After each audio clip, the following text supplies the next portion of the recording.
IndusInd bank personal loan के लिए अगर आप लोग एलिजिबल नहीं हो पा रहे हो तो एलिजिबल कैसे हो सकते हो। IndusInd bank personal loan online apply कैसे करना है और कम से कम इंटरेस्ट पे उसे अवेल कैसे करना है।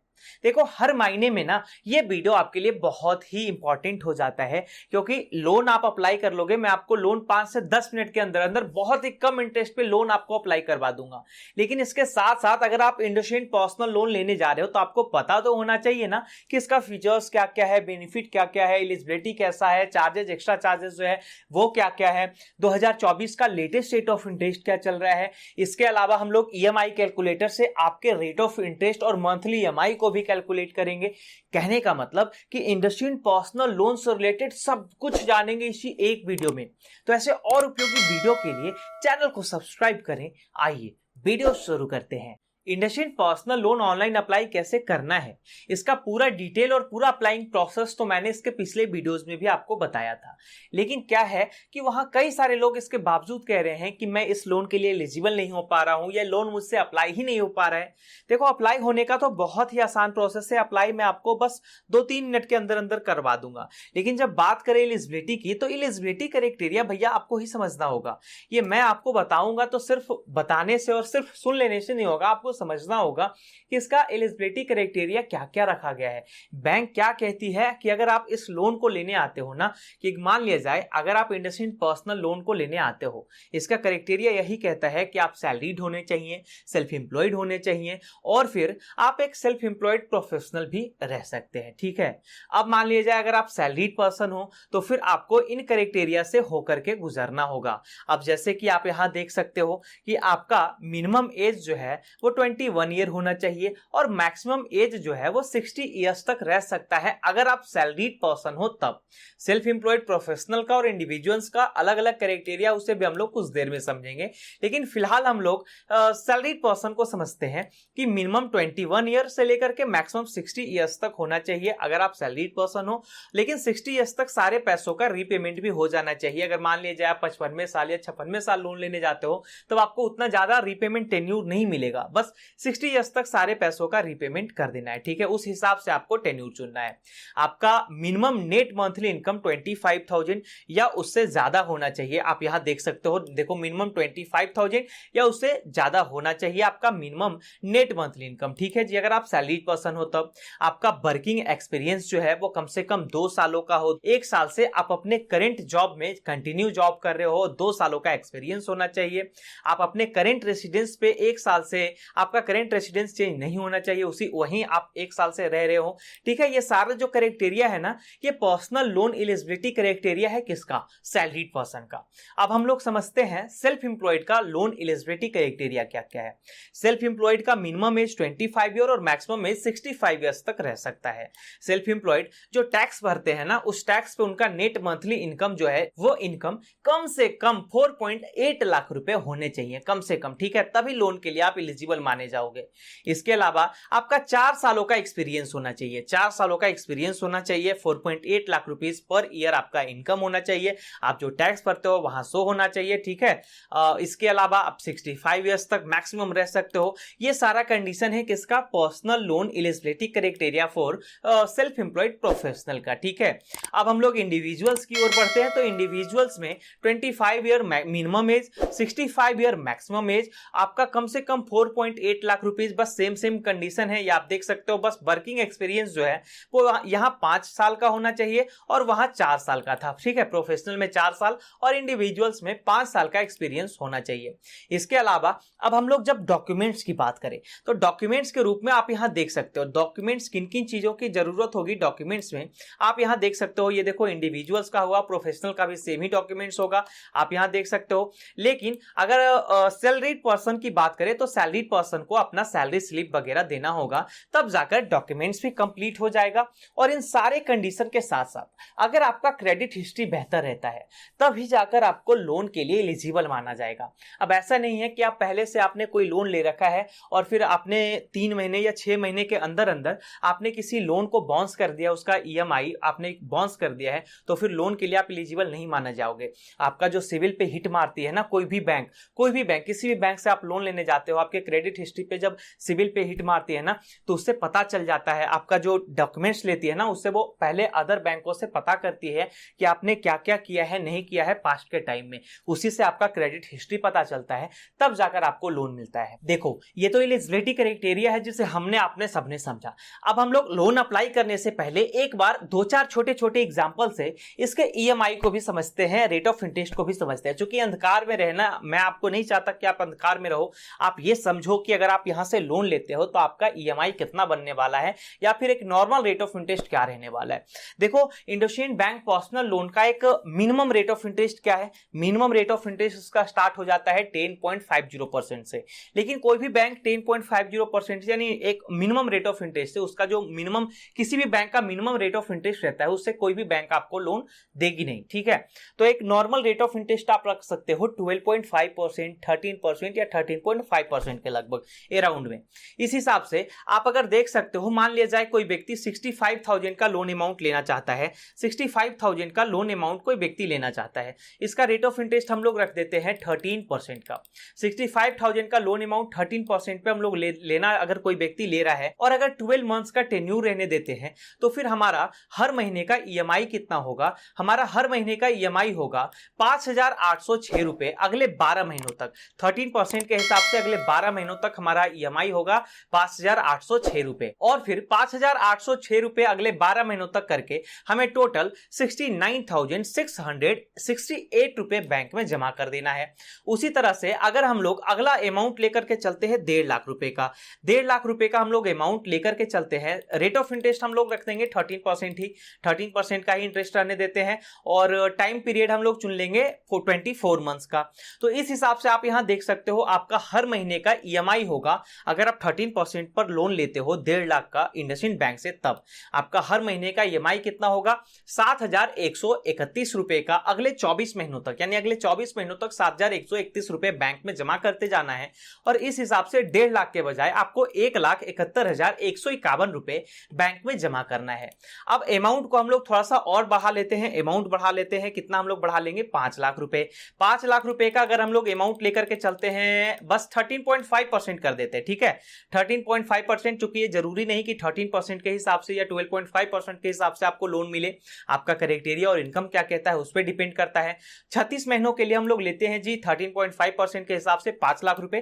तो देखो आपका हर महीने का जो ईएमआई होगा वो 16,968 रुपए होगा अगले 36 महीनों के लिए।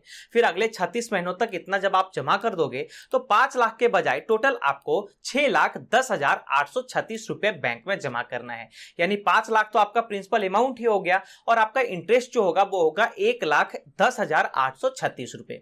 अब बस एक लास्ट एग्जांपल लेकर के चलते हैं, कितना लेकर के चलेंगे भाई 7,50,000 रुपए का एक छोटा सा एग्जांपल और लेकर के चलते हैं, ठीक है। 7,50,000 रुपए का, जिसका कि रेट हम लोग रख देंगे कितना 14% का रेट हम लोग रख देते हैं, ठीक है। चूंकि जरूरी तो नहीं है कि एक ही रेट आप पे चार्ज किया जाएगा, और टेन्यूर हम लोग रख देंगे भाई 60 मंथ्स का। 7,50,000 रुपए का जो अमाउंट है, कोई व्यक्ति अगर अगले 60 महीनों के लिए लेना चाहता है, वो अपना ईएमआई टेन्यूर 60 महीने चुनता है, 14% के हिसाब से अगर 7,50,000 रुपए लेता है, तो फिर आपका देखो आपका कितना ईएमआई बनेगा। आपका हर महीने का ईएमआई होगा 17,451 रुपए, ठीक है। 17,451 रुपए अगले 60 महीनों तक आपको देना है 14% के हिसाब से, और 7,50,000 रुपए जो आपने लोन अमाउंट लिया है उस पे एक्स्ट्रा कितना लगेगा 2,97,000 रुपए उस पे एक्स्ट्रा लगेगा। यानी 7,50,000 के बजाय आपको 10,47,072 रुपए जो है वो बैंक में जमा करना है। देखो एक चीज मैं आपको और समझा देना चाहता हूं, जितना कम से कम टेन्यूर आप चुनोगे ना, जितना अपने क्षमता के अनुसार, ये जरूरी नहीं कि मतलब जितना आप एज पॉसिबल हो सकता है, जितना कम टेन्यूर आप चुन सकते हो आपका अमाउंट उतना ही बचेगा। आप जैसे कि बस एक कंपेयर करके मैं आपको बताता हूं, देखो मैंने यहां 60 महीनों के लिए लिया है, ठीक है। अब इसी अमाउंट को यानी 7,50,000 रुपए के अमाउंट को अगर 14%, आप यहां देखो 7,50,000 रुपए अमाउंट को अगर हम 14% पर ही लेकर के देखते हैं, बस टेन्यूर बढ़ाएंगे, देखो आप वहां से समझना आपको फिर एक्स्ट्रा कितना भरना पड़ता है। आप यहां से देखो समझो, टेन्यूर हम लोग बढ़ा घटा करके देख लेते हैं। देखो 72 मंथ्स के लिए हम मैक्सिमम करते हैं, ठीक है। आप यहां देख सकते हो आपको कितना भरना पड़ता है 3,62,700 रुपए भरना पड़ता है। उसमें कितना कम भरना पड़ रहा था 60 महीनों में। इसीलिए मैं आपको बता रहा हूं कि टेन्यूर जितना कम से कम चुनोगे ना लोन में, आपको उतना ही ज्यादा से ज्यादा बचत होगा आपके अपने क्षमता के अनुसार। अब ये जरूरी नहीं कि आपका इनकम भी कम है, आप किसी तरह से लोन ले लिए हो, बस किसी तरह से रिपेमेंट करना है, फिर भी आप टेन्यूर कम चुन लो। नहीं, मैं इसका सलाह नहीं दे रहा हूं, लेकिन एज पॉसिबल अगर हो सकता है तो टेन्यूर आप कम चुनो, आपका ही बचत होने वाला है। अब हम लोग IndusInd bank personal loan online apply करेंगे। तो भैया इंडसइंड इंस्टेंट पर्सनल लोन के लिए ना दो तरीका है। पहला तरीका क्या है? तो पहला तरीका है इंडसइंड बैंक का एक ऑफिशियल ऐप है इंडी। इंडी के थ्रू जब हम लोन लेते हैं ना तो हमें इंस्टेंटली पता चल जाता है कि लोन मिलेगा या फिर नहीं मिलेगा, कोई लोन लपेचा वाला बात नहीं है, ठीक है। अब उसमें करना क्या होगा, इंडी में कैसे हमें लोन मिलेगा? तो हमें करना यह होगा कि इंडी ऐप डाउनलोड करना होगा। इंडी ऐप को डाउनलोड करने के बाद जब हम उसमें रजिस्टर्ड कर लेंगे, लॉगिन कर लेंगे, तो उसके बाद पता है कुछ ऑप्शन दिखाई देगा। उस ऑप्शन में सबसे पहला ही ऑप्शन आपको लोन का दिख जाएगा। उसे जब आप क्लिक करोगे तो क्लिक करने के बाद मतलब इसका ऐसा स्टेप है ना कि पहले आपको अकाउंट ओपन करना होगा, उसके बाद आपको पता चलेगा कि लोन मिलेगा या फिर नहीं मिलेगा। मतलब कहने का मतलब कि इंडसइंड बैंक में पहले आप अकाउंट ओपन करो और इसी के दौरान हम आपको बता देंगे, आपका पैन कार्ड और आधार कार्ड का डिटेल जब हम लेंगे आपसे, तब हम आपको बता देंगे कि आप इस लोन के लिए एलिजिबल होगे या नहीं होगे। फिर जब आप एलिजिबल हो जाओगे तो बस दो स्टेप, एक एडिशनल स्टेप बचता है एडिशनल डिटेल एंटर करने का, और कुछ अपना अकाउंट को वेरीफाई करने का जो स्टेप होता है वो आपको क्लियर कर लेना है और लोन आपको मिल जाएगा। लेकिन इसके बाद अब दूसरा तरीका क्या है? तो दूसरा तरीका है भैया ऑनलाइन। उसके लिए आपको इस पेज पे आना होगा। इस पेज का लिंक मैंने वीडियो के डिस्क्रिप्शन में भी दे दिया है।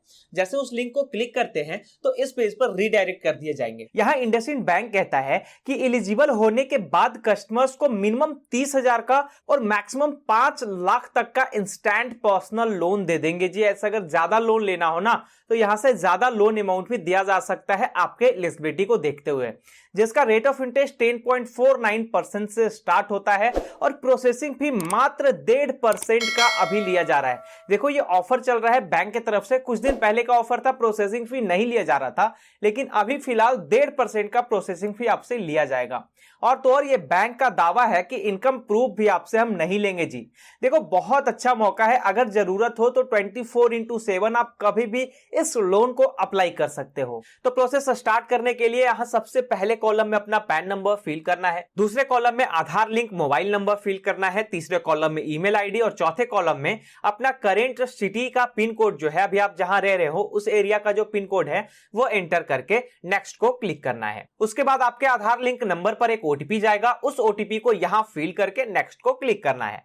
नेक्स्ट करने के बाद अगले पेज के फर्स्ट कॉलम में अपना फर्स्ट नेम एंटर करें, दूसरे में लास्ट नेम जो पैन कार्ड पे है, नीचे पैन नंबर, ये सब तो ऑटो फिल है, ठीक है। लेकिन उसके नीचे नेशनैलिटी जो इंडियन है या फिर एनआरआई है, पांचवें में मेल फीमेल वाला जेंडर सेलेक्ट करना है, उसके नीचे अपना डेट ऑफ बर्थ सेलेक्ट करना है, ठीक है जी। ये जो कैलेंडर है, ये कैलेंडर से आप डेट ऑफ बर्थ सेलेक्ट कर लोगे। सातवें कॉलम में अपना इंप्लॉयमेंट टाइप, कि आप सैलरीड हो, सेल्फ इंप्लॉयड हो, आप जो भी हो उसे आप सेलेक्ट कर लोगे। उसके नीचे के कॉलम में आपका नेट मंथली इनकम कितना है, अब उसे फिल करना है। फिर उसके बाद लास्ट वाले कॉलम में नो को क्लिक रहने देंगे, फिर बॉक्स को टिक करके नेक्स्ट को क्लिक कर देंगे। नेक्स्ट करने के बाद अगले पेज में लोन अमाउंट और टेन्यूर सेलेक्ट करना होगा। ये अभी आप एलिजिबल नहीं हुए हो, ये इसके लिए एलिजिबिलिटी चेक किया जा रहा है कि कस्टमर्स को कितने अमाउंट की जरूरत है, बस उसे सेलेक्ट करना है, ठीक है जी। यहां बैंक कहता है कि कम से कम आप 30,000 का लोन ले सकते हो मेरे से, और ज्यादा से ज्यादा 5 लाख तक का इंस्टेंट लोन आपको यहां मिल सकता है। मतलब झट से लोन अप्लाई करो और केवाईसी होने के बाद फटाक से अमाउंट जो है वो आपके हाथों में चला जाएगा, आपके अकाउंट में चला जाएगा। लेकिन हां, अगर 5 लाख से ज्यादा लोन अमाउंट का जरूरत हो तो नीचे जो क्लिक हेयर है ना, उसे क्लिक करके आप उस फॉर्म को अप्लाई कर सकते हो। पर हां, अमाउंट बड़ा है तो उसमें एलिजिबल होने के बाद 2 से 3 दिनों में पैसा आपके अकाउंट में आएगा। ऐसे अगर 5 लाख तक का लोन चाहिए तो इंस्टेंट लोन आप इसी प्रोसेस की मदद से ले सकते हो। ये पूरा प्रोसेस आप देख लो, इंस्टेंट लोन मिलता है भाई। यहां हम लोगों को जरूरत के अनुसार अमाउंट सेलेक्ट करना है, नीचे रीपेमेंट टेन्यूर सेलेक्ट करना है, अपना जो ईएमआई आप कितने महीनों का बनवाना चाहते हो उसे आप सेलेक्ट कर लोगे, ठीक है। और उसके बाद नेक्स्ट को क्लिक कर देना है। नेक्स्ट करने के बाद यहां अपना आधार नंबर एंटर करके गेट ओटीपी को क्लिक करना है। उसके बाद आधार रजिस्टर्ड मोबाइल नंबर पर फिर से एक ओटीपी जाएगा, उस ओटीपी को यहां फिल करके नेक्स्ट करना है। फिर अभी जो आधार नंबर आपने फिल किया उसके बेसिस पर आपका सारा डिटेल फेच कर लिया जाएगा, आपका जो एड्रेस है या फिर और जो डिटेल है वो फेच कर लिया जाएगा, ठीक है। अगर यही एड्रेस जो यानी जो आधार कार्ड वाला एड्रेस है, अगर वही करेंट एड्रेस है तो फिर उसे यस करके आगे बढ़ जाएंगे। और यदि ये एड्रेस करंट एड्रेस नहीं है, करंट एड्रेस में कुछ और देना चाह रहे हो, तो नो को क्लिक करके सारा एड्रेस बारीकी से फिल कर लेंगे भाई। ऐसे यदि ये एड्रेस करंट वाला है तब तो इसे ही यस कर देंगे और आगे बढ़ जाएंगे। उसके बाद नीचे में ओनरशिप स्टेटस सेलेक्ट करना है। ये जो एड्रेस आपने फिल किया है या फिर जो आधार कार्ड से फेच किया गया है वो रेंटल है या फिर आप वहां के मालिक हो, या फिर मतलब जिस तरह से आप ओनरशिप स्टेटस सेलेक्ट कर लोगे। उसके बाद नीचे आप कितने साल से यहां रह रहे हो इस करंट एड्रेस पर वो भी फिल कर लेना है और फिर नेक्स्ट कर देना है। नेक्स्ट के बाद वर्किंग डिटेल और एड्रेस फिल करना होगा। जैसे पहले कॉलम में कंपनी नेम, कि कंपनी का नाम क्या है। उसके बाद कंपनी का टाइप, कंपनी का टाइप क्या है, प्राइवेट है या फिर गवर्नमेंट कंपनी है, जो भी है उसे आप सेलेक्ट कर लोगे, इंडस्ट्री टाइप फिल कर दोगे। उसके बाद वर्किंग का सारा एड्रेस फिल करना है। अब जैसे कि एड्रेस फिर आपने फिल कर लिया, उसके बाद ऑफिस का ईमेल आईडी, अगर ऑफिस ईमेल आईडी आपके पास नहीं है या फिर उस ईमेल आईडी पे गया हुआ कोड आपको नहीं मिल सकता, तब कोई बात नहीं, टेंशन की कोई बात नहीं है। आपको एक उससे मिलता जुलता एक ईमेल आईडी बना लेना है और उस पर जो कोड आएगा वो आपको एंटर कर देना है। ठीक है जी। उसके नीचे डेजिग्नेशन कि आप किस पद पे हो, आपका जो आप जिस पद पे हो उसके नीचे वो फिल करना है कि आप कितने साल से उस पद पे हो। फिर उसके नीचे टोटल वर्किंग एक्सपीरियंस फिल करना है। फिर उसके बाद कम्युनिकेशन एड्रेस सेलेक्ट करना होगा कि मान लिया जाए आपका अगर वेरिफिकेशन होगा तो किस एड्रेस पर होगा, वर्किंग एड्रेस पर होगा या फिर आपने जो अदर एड्रेस फिल किया उस पर होगा, वो सेलेक्ट कर लेना है। फिर उसके बाद ऑफिस का लैंडलाइन नंबर टाइप सेलेक्ट करना है और उसके नीचे ऑफिस का लैंडलाइन नंबर फिल करके नेक्स्ट को क्लिक कर देना है। फिर उस पर एक ओटीपी जाएगा, आपने जो ऑफिस का ईमेल आईडी फिल किया है उस पर एक कोड जाएगा, उस कोड को आपको यहां एंटर करना होगा तभी लोन पास होगा। ठीक है जी। अब आप लोग कितने कितने लोन अमाउंट के लिए एलिजिबल होते हो ये सबके स्क्रीन पे शो कर जाएगा भाई।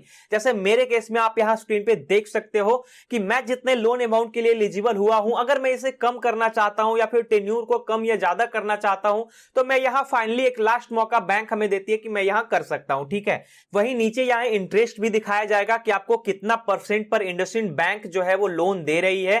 ठीक है। आपका ईएमआई हर महीने का कितना आएगा, अगर इतने महीने चुनोगे तो कितना आएगा, अगर ज्यादा महीनों का ईएमआई चुनोगे तब हर महीने का ईएमआई अमाउंट कितना आएगा, ये सब कुछ आपको चेक कर लेना है। और चूंकि देखो प्रोसेसिंग फी तो 0 है, मतलब प्रोसेसिंग फी आपसे तो लिया नहीं जाएगा। जब आपको बैंक लोन दे रही होगी उस समय सभी बैंक क्या करते हैं कि प्रोसेसिंग फी काटते हैं, लेकिन इंडसइंड बैंक क्या कहती है कि हम कस्टमर से प्रोसेसिंग फी नहीं ले रहे हैं, ना तो 1% ना 2% ना कितना भी, मतलब प्रोसेसिंग फी बिल्कुल 0 है।